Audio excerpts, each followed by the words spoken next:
All right, so we are going to move on to segment 2, which does education cure faith in, or yeah, cure people's faith? Uh, Not necessarily. Moving on. W- hol- I'm sorry. I'm sorry. The booth is telling me that we do need to talk about this. So, August, why don't you lead us off on this since you are our resident student? All right. Well, our second segment here is coming from, we have two different articles here. One is from Religion News Service, and it was published November 10th of 2022, so pretty recently. And it is by Ryan Berg. Sorry, I'm terrible with pronunciation. But I think to preface this, like Jason mentioned, it depends, and it goes over the different statistics that are found. Some of the data is from 2021, and then from Pew Research, we have stats from. Well, the article was published in 2017, but the stats it looks like were conducted in 2014. So we have a little bit of a gap in the time frame of the data here, but it basically goes over the correlation or lack thereof of religion and your level of education relating to high school, some college, a lot of college, and graduate or graduate degrees. So it's kind of wishy-washy, and I do want to mention that the person who published on the RNS page is a political science professor, but he's also a Baptist church pastor. So do with that what you will. And it's really hard to erase bias in this, and there's so many different factors to look at. But yeah, I don't know. Jason, what do you think? So the reason why I started off like, no, let's not have this. The articles are problematic. Now, I will say that there are a lot of numbers. There are a lot of graphs. Don't really know the sampling size and don't know all the variables. And so that's why this doesn't really pass the sniff test all that well. This these articles have me a little concerned, especially from being religious news service and the Pew Research. Pew Research, even though it is a religious organization to some extent, they do seem to be less biased than some of the others. But the religious news service, it really does kind of reek of biasness, of trying to obfuscate some additional stuff.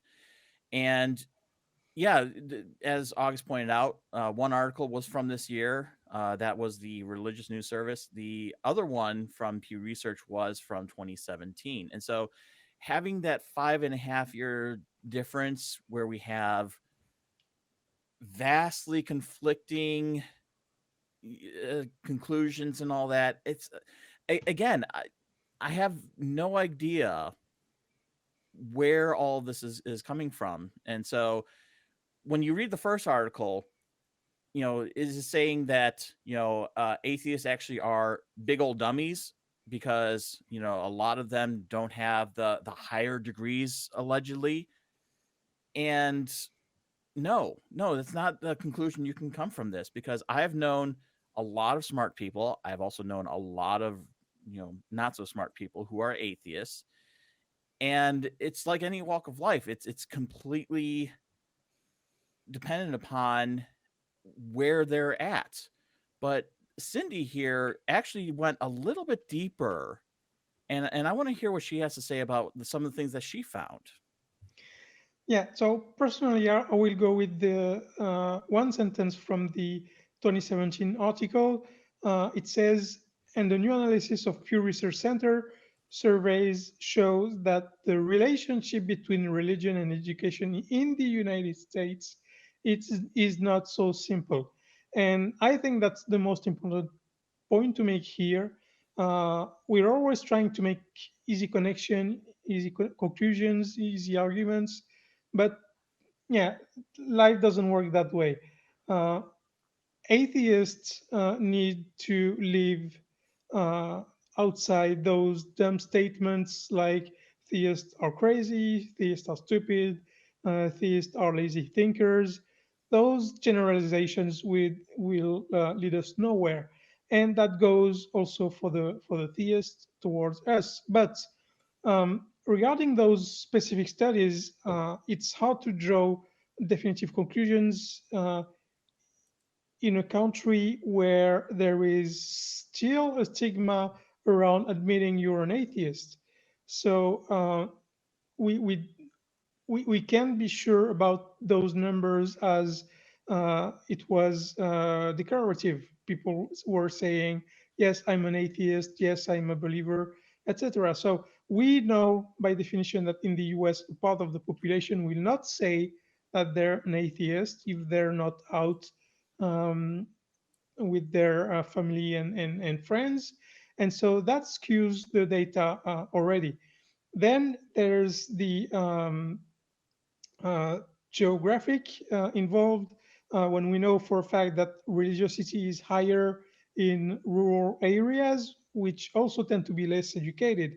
And I didn't see that taken into account in the studies. What is indisputable is that the later in age religion is taught, the less it sticks in the mind of the person on average. Religious belief taught at a young age make it hard for the kids to differentiate fiction from reality.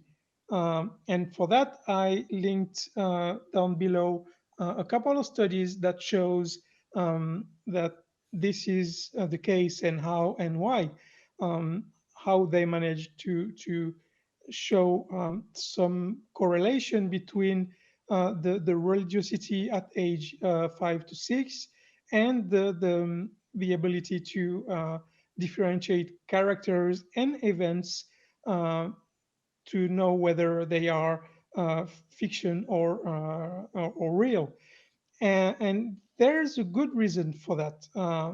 All animals on the planet are wired to believe that whatever their parents tell them is the truth, because in nature, if you don't listen to your parents when you're a child, you don't survive.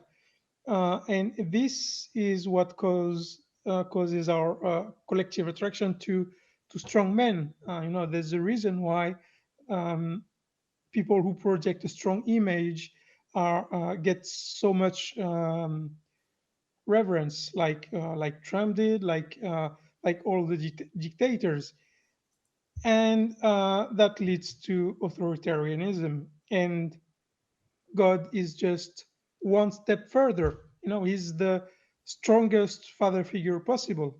So it's just the natural line of thinking,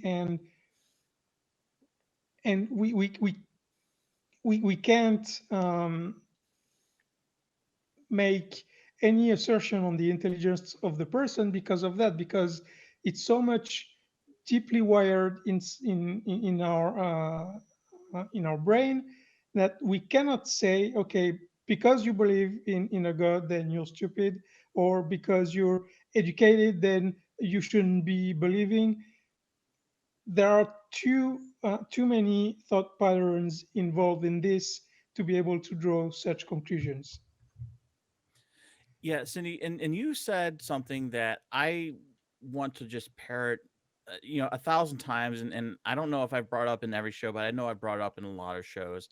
And you said that atheists like to think, blanket statement.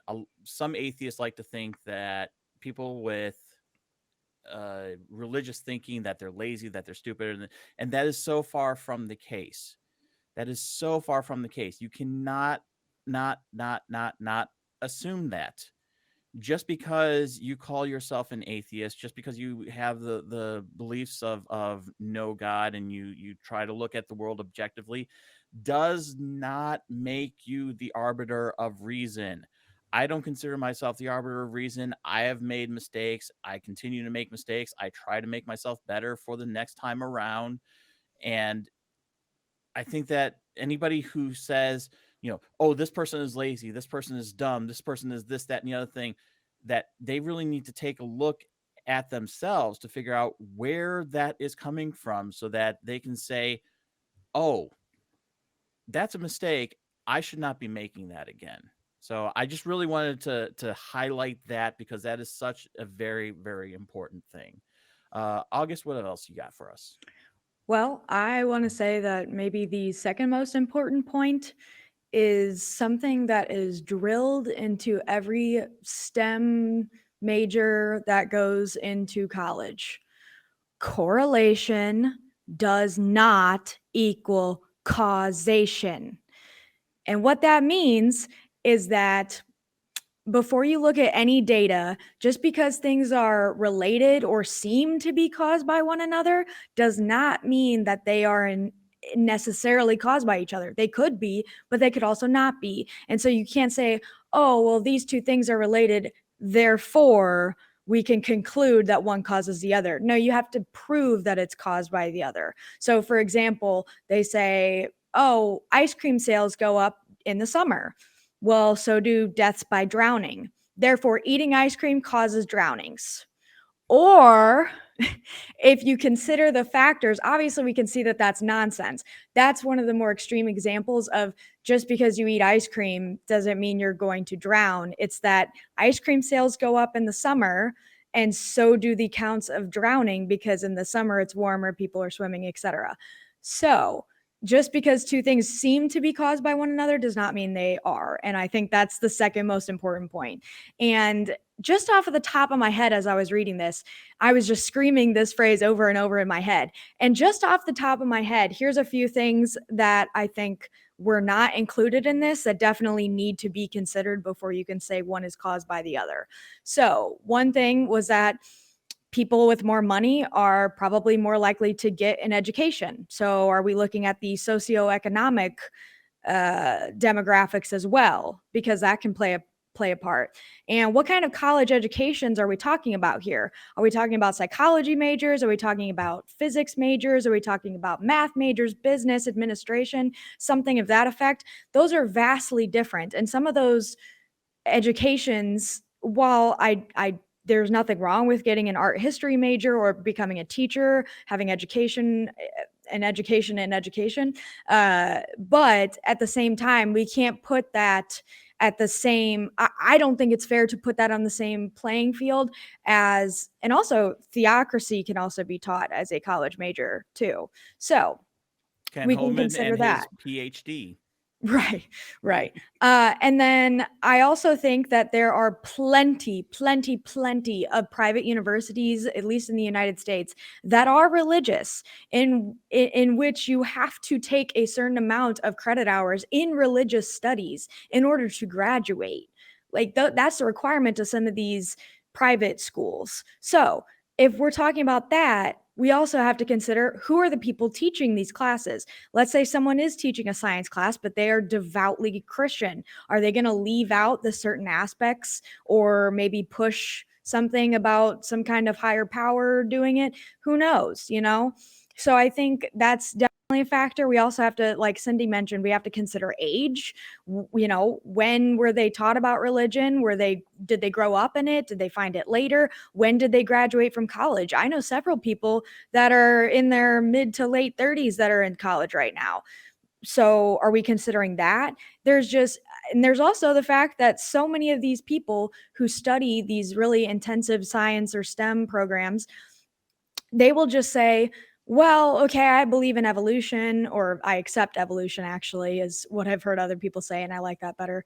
I accept evolution, and, but they'll just kind of go, well, God did it. So that's really not incompatible with a religious belief. I do want to agree with you guys as well, that saying that people are somehow stupid, like that's so dumb. There's so many different factors. I'm just sitting here screaming.